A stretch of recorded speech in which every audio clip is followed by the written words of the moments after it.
show jabran labo mun ban fla malikana ni malika ka foli bilele ba amo ko mine Tunisie ka France ka Italie ka fota se Mauritanie ka ma Senegal ka fota se nga fa ba kan la Espagne ka wanda ma se dugumi ma kana dimi amana ke jion dugo dugule la hami ma ka ba ci tak ma be ko sikra kuna fani ma kana foli bilele ba amo ko ka ni ci awere dongo do hamba do ba si ni sonja kon na ka ma kono ba fana la inflo ni sonja ken kan na ka kono fani di awma ba fa ko bela jelen ki bisala kana fani blon kan na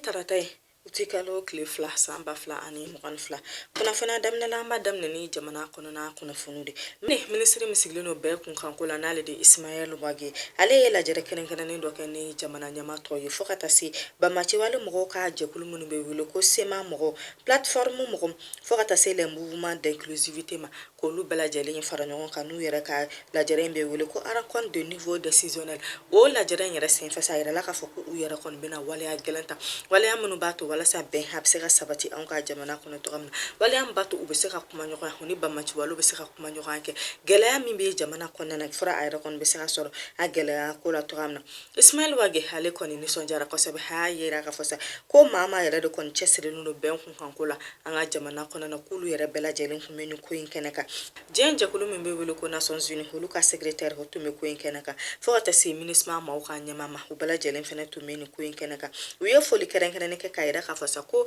olu yera kon sona maka fo ka me yoro ni ministre kan ga jamana kono nyama ku be ka fe bela jelin ke wala sa ben ha ka sabati ko o mi yera kon wala rani ni la jere kelen kelen la jere kelen kelen ni menu yera kon muno ke ba machi wale mo yera kon ka tonfe wala so ka kuma nyo ya ke kata kuma ben kun kan ko ka jamana kono ben misira sabati to ya mina jamana kono akene ka algeri ka ka la sigide hale fene kumbe baw ale yera de kon kuma dai an wa jamana ani ba machi wale mo ko ni nyo che wala sa fura yera kon misira sora ko la tom keren keren ya akol d'Alger kun kan ko kan min yera nu yera kon mena ta kuma o ko kan ko sebe wala sa akol d'Alger ha kon misira ke fe na famaye ambela jelema wiya yera ka fasa ko ni dalaje nyogon dalaje mi ka ke ko ayera kon la ngini na assise nationale de la et des fondations fait ko kan nyogon dalaje keren keren ke jamana hono nyamo ale ni ba machi wale manu nyonche wala sa ukasi ka kuma wala sa ben ha kon besira sabati to ga mina uko o fera ulatige ni ko yekene bela jelen nyana mara ni ministri nyama mi nale kon kelen ka kumata ayira ka fosa ko Mali jamana yera kon labe nunu ka fen bela jenen ke wala sabbe akon be se ka sabati jamana kono to gana omi nu kon nyon dala jen bara damne kunu uti kalo kle folo nabna to sena fo itu kalo kle duru nubna kle duru ke nyon kuma nyon ala wala sabbe aka se ka sabati wala sa jamana ha kon be se ka lafia to ya mina o kon kera ministre nyama ka kuma na kon yira ka fosa ko alisa kala ka ben sabati on ka jamana kono kon kuma nyon ya munu mena ke kala ka to ko jabi nyana man ka bo akon wala sa jamana halip seka lafia to ko yamina alisa hamito jamana kono na kuna fununa ministri mi sigilo no jamana ko kan ko nyana balma nale de Abdoulaye Diop ale ni Abdoulaye Fofana nale la sigidinyi Guinée Conakry ka ambassade la nale konin be kenen kenen la Guinée Conakry ko fene ka ko kan ko nyana bolima ukani la sigin se fe Abdoulaye Diop ale koni foli keren keren ta fo ta se jamana nyama ka foli no de colonel Assimi Goïta ka nyashi Guinée Conakry ka jamana ma ba holu yere de kono sona ku ka frontière daile len to wakati mina ambargo bina on ka jamana ka wala sa on jamana ha kon be se ka bo ka do no ya la to kamna minu koni o foli belebele bata ka nyashi Guinée Conakry jamana nyama ta se Guinée Conakry dukula dembela jelma ya yira ka fasa ko ali ka ta ko u yira kon sura kan ke ko belebele ba ko yira de kon besena mi yira kon sira mi Mali jamana hani Guinée Conakry no nyonche ko ka fura soro Australia ko sira glan wala sa be nyoya to be se ka sabati to gamna wala sa on ga mino habe bokko abe bo u fe kana to gamna akon ka ske sera ke no ya konana ali Guinée Conakry ka hulu fena ka sera do on ga jamana kono no ya konana ko duna na tala ko sira england ko kuma ko o yira kon mina sigise nga fokata se be nyoya mimba ni nyonche no yo corridor ye ko wala sa ko o ko yira kon kana tege ko o ko kon ka seka la sabati alista Fofana ale fen kana ale kon fena kelen ka kumata ale ya yira ka fasa kale ni sonjara ko seba ko ba ko Mali ni Guinée ka bela jelen kon ye jamana kelen ko fuite ni jamana fla fara ka bonyogona ko ale kon ko atama kon na ale ka na kun yare de kon wala so ka nyogon kumanya me nyogon be ni jamana fla ni nyogon che halisa ko asensilen kon kun ka to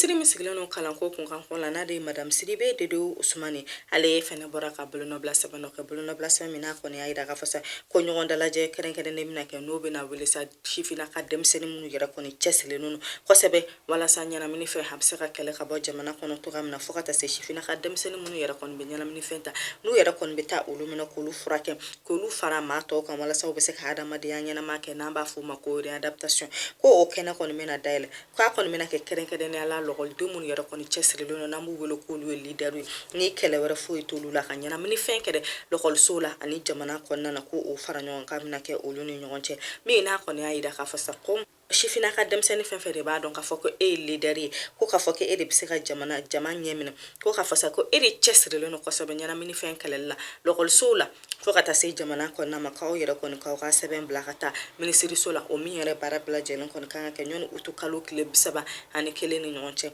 kuna fani ko na ko ni mi yere ko ni ma min famiki ikoni ka ministry ka danka kiko o wuli wala sa nyefoli absaka ki yeto amina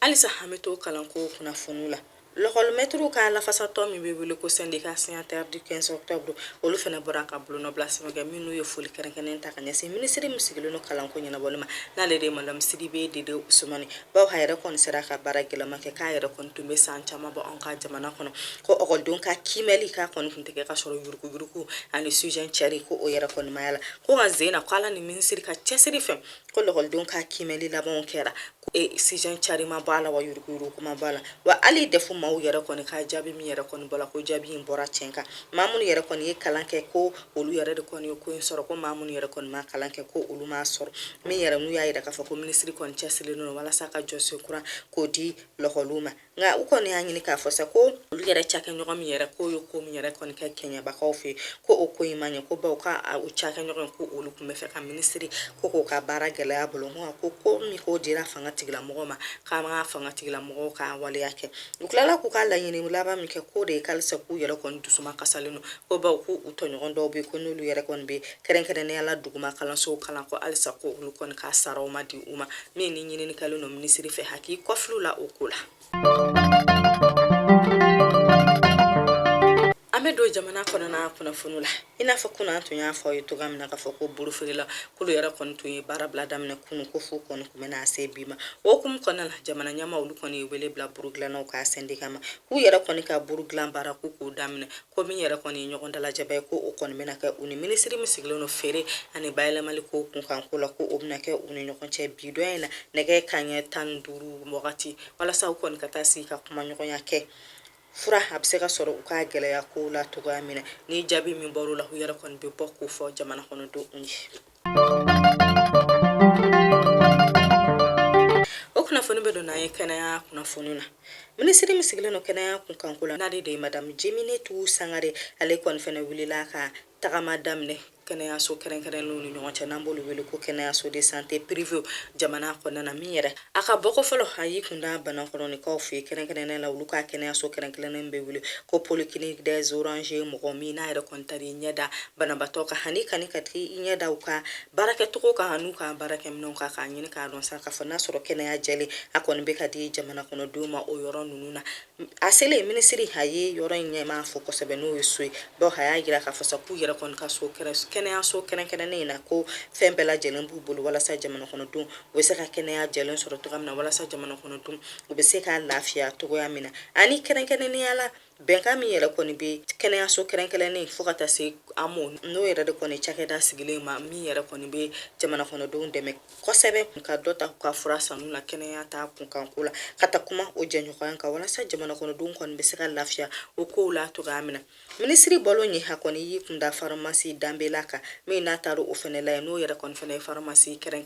ni luka bara benu no fura firema ni kato olu fenela ka nyini ka donga fasa benyo ga mi yere kon buni amoni nyogo cha fukata se uni jamana kono duma akula wala se jamana kono duma se ka lafiya to kamna anu be ka fura munu firi na soro ka fura kan na soro yere kon be ka se ka kenya o jelindi jamana kono duma ni yere de kon tunye jamina tu sangare ale ka tagama kunni Amola dɔnniya k'a fɔ k'a kɛnɛ kan kanam ale ɲɛma ale tun bɛ fo ka taa se INPS mɔgɔw ka ɲɛma ma olu farala minisiri kan ka ni tagama kɛ minnu bɛɛ lajɛlen yɛrɛ kɔni nisɔndiyara nka minisiri ko k'a ma banna halisa tagama a bɛna kɛ kɛnɛyaso kɛrɛnkɛrɛnnenw la ka t'u k'a baarakɛcogo la k'a ɲini k'a dɔn ka fasa n'a sɔrɔ kɔni bɛ ka kɛnɛya jɛlen n'a sabatilen di jamana kɔnɔdenw ma. O kunnafoni bɛ taa n'an ye marada kunnafoni la kɛrɛnkɛrɛnnenya la an b'an kunda Sevare Gawo ale sira kan a yirala ka fasa ko camion ta o yɛrɛ kɔni tun bɛ ka bɔ Gawo min yɛrɛ Boni ani Ɔnbori ɲɔgɔn cɛ k'olu bɛɛ lajɛlen yɛrɛ kɔni minɛna k'u jeni min y'a yira ka fasa ko dumunifɛnw k'o yɛrɛ de kun kɔni kɛlen don ka ni camion kelen kelen n'a fa nka ko chauffeur ale ni parantiw ko foyi yɛrɛ kɔni ma kɛ olu la.